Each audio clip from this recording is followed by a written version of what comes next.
مبارک عمل تھا، خدا کی رضا تھی، نبی اور صدیق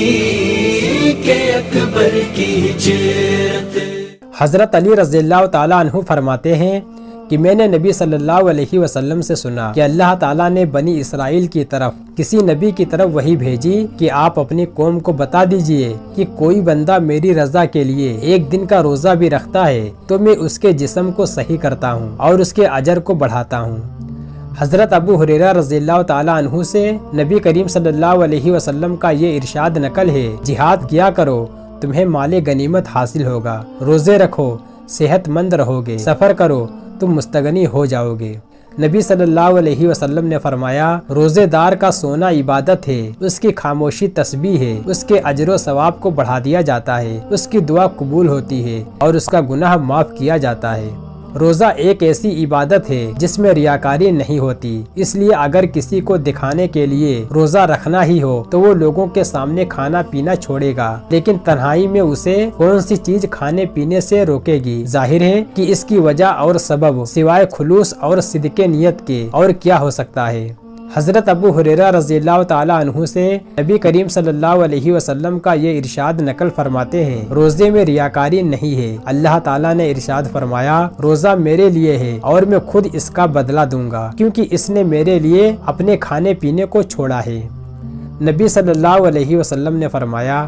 جو شخص نکاح کی طاقت رکھتا ہو اسے نکاح کر لینا چاہیے، اس لیے کہ نکاح کرنا نگاہوں کو پست اور شرمگاہ کو پاک دامن رکھنے والا ہے، اور جو نکاح کی طاقت نہیں رکھتا اسے چاہیے کہ روزوں کا اہتمام کرے، اس لیے کہ روزہ شہوتوں کو توڑنے والا ہے۔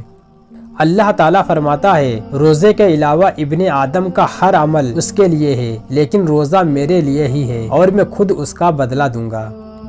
نبی پاک صلی اللہ علیہ وسلم نے فرمایا، بے شک تمہارا پروردگار فرماتا ہے کہ ہر نیکی کا اجر 10 گنا سے لے کر 700 گنا تک ملتا ہے، اور روزہ میرے لیے ہے، میں خود اس کا اجر دوں گا۔ حضرت عمر رضی اللہ تعالیٰ عنہ سے مروی ہے کہ نبی پاک صلی اللہ علیہ وسلم نے فرمایا، روزہ رکھنے والے کا ثواب سوائے اللہ تعالیٰ کے کوئی نہیں جانتا۔ نبی پاک صلی اللہ علیہ وسلم نے فرمایا، روزہ ڈھال ہے جب تک کہ اسے جھوٹ اور غیبت وغیرہ کے گناہ کے ذریعے پھاڑ نہ دے۔ حضرت عائشہ رضی اللہ تعالیٰ عنہا نبی پاک صلی اللہ علیہ وسلم کا ارشاد نقل فرماتی ہیں، روزہ جہنم کی آگ سے بچنے کی ڈھال ہے۔ نبی صلی اللہ علیہ وسلم نے فرمایا، روزہ آگ سے بچنے کے لیے ڈھال اور ایک مضبوط قلعہ ہے۔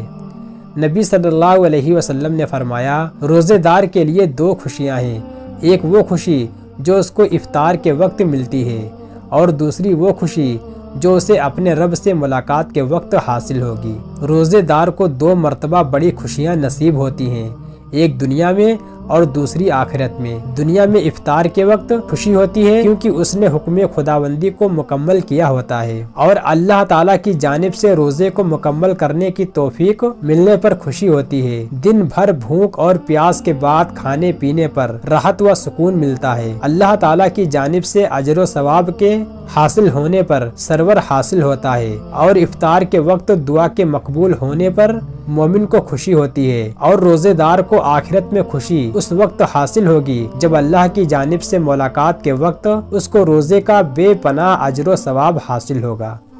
حضرت ابو ہریرہ رضی اللہ تعالیٰ عنہ نبی کریم صلی اللہ علیہ وسلم کا ارشاد نقل فرماتے ہیں، جس نے رمضان کے روزے ایمان کی حالت میں اجر و ثواب کی نیت سے رکھے اس کے پچھلے تمام گناہ معاف کر دیے جاتے ہیں۔ حضرت ابو ہریرہ رضی اللہ تعالیٰ عنہ سے مروی ہے، اچھی طریقے سے روزہ اور تراویح پڑھنے والے اور روزہ رکھنے والے کو سب سے پہلے جو چیز ملتی ہے وہ یہ ہے کہ رمضان سے اس حالت میں فارغ ہوتا ہے کہ وہ گناہوں سے اپنے پیدا ہونے والے کے دن کی طرح پاک و صاف ہو جاتا ہے۔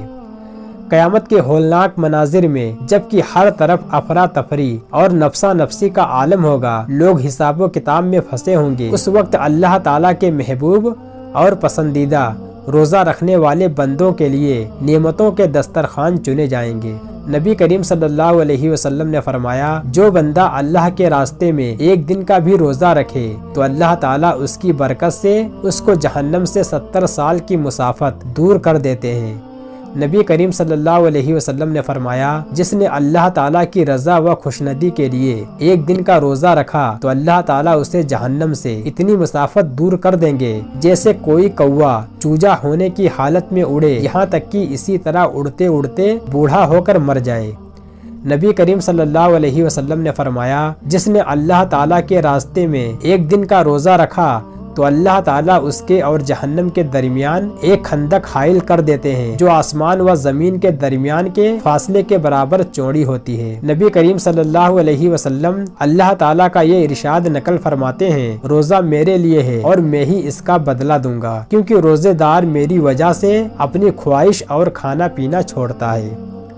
حضرت ابو ہریرہ رضی اللہ تعالیٰ عنہ نبی کریم صلی اللہ علیہ وسلم کا یہ ارشاد نقل فرماتے ہیں، روزے دار کی دعا کو رد نہیں کیا جاتا۔ نبی کریم صلی اللہ علیہ وسلم نے فرمایا 3 دعائیں اللہ کے حضور بہت زیادہ قبول ہوتی ہیں، روزے دار کی دعا، مسافر کی دعا اور مظلوم کی بد دعا۔ نبی کریم صلی اللہ علیہ وسلم نے فرمایا روزے دار کا سونا عبادت ہے، اس کی خاموشی تسبیح ہے، اس کے عمل کو بڑھا دیا جاتا ہے، اس کی دعا قبول ہوتی ہے اور اس کا گناہ معاف کیا جاتا ہے۔ نبی کریم صلی اللہ علیہ وسلم نے فرمایا افطار کے وقت روزے دار کی دعا قبول ہوتی ہے۔ حضرت ابن عبداللہ رضی اللہ تعالیٰ عنہ کے بارے میں آتا ہے کہ وہ افطار کے وقت اپنے اہل و عیال کو لے کر دعا کیا کرتے تھے۔ حضرت عمر بن خطاب رضی اللہ تعالیٰ عنہ سے روایت ہے کہ نبی کریم صلی اللہ علیہ وسلم نے فرمایا رمضان میں اللہ کا ذکر کرنے والے کی مغفرت ہوتی ہے اور اللہ تعالیٰ سے سوال کرنے والا محروم نہیں رہتا۔ اس لیے روزے داروں کو اس مہینے کی قدر کرتے ہوئے خوب دعا مانگنے کا اہتمام کرنا چاہیے۔ نبی کریم صلی اللہ علیہ وسلم نے فرمایا جنت میں 8 دروازے ہیں جس میں سے ایک دروازہ ریان ہے، اس میں صرف روزے دار داخل ہوں گے۔ نبی کریم صلی اللہ علیہ وسلم نے فرمایا بے شک جنت میں ایک دروازہ ہے جس کو ریان کہا جاتا ہے، اس میں سے قیامت کے دن صرف روزے دار داخل ہوں گے، ان کے ساتھ ان کے علاوہ کوئی اور داخل نہ ہوگا۔ چنانچہ قیامت کے دن آواز لگائی جائے گی کہ روزے دار کہاں ہیں؟ پس روزے دار اس دروازے سے داخل ہوں گے اور جب سب داخل ہو جائیں گے تو دروازہ بند کر دیا جائے گا، پھر اس دروازے سے کوئی داخل نہ ہوگا۔